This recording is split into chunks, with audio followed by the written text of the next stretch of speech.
whole history of America is the history of rich white men telling not rich white people that their enemies are black and brown. It starts in the colonies of what would become the United States. Let's remember, during the colonial period, mid-1600s, there was no such thing as white people.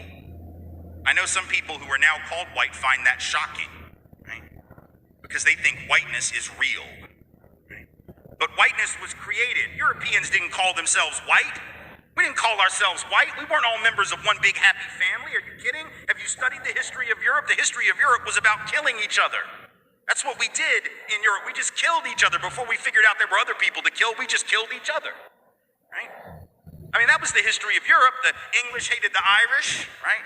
Northern Italians didn't even think that Southern Italians were Italians. The Germans hated everybody, and everybody hated their ass right back, right? There was no team called white, no race called white, but all of a sudden, in the middle of the 1600s, there was. Why? Why was it suddenly necessary to create this thing called the white race? Well, because rich people can count, that's why. And so rich folks looked around, the ones that owned all the land, in the colonies, the colonial elite looked around and they realized something, that they were heavily outnumbered by African enslaved folks, by European indentured servants who were just one level above a slave, or other Europeans who weren't technically indentured servants, but they were still peasants, didn't have any money, didn't have any land, and they could do the math. They added it up and they were like, damn, we got to figure out a way to split these folks apart from one another or they're going to rise up and take our stuff, right?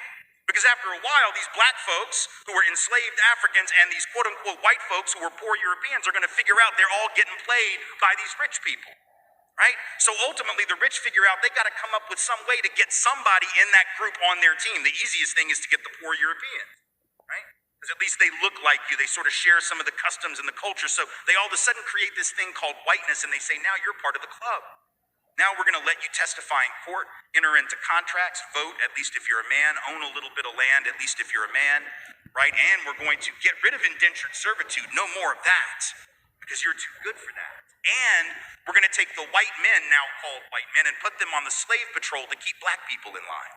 Give them a horse and a gun and a badge and make them feel big and powerful, right? They're still poor. They still don't have anything. They didn't pay the slave patrol well.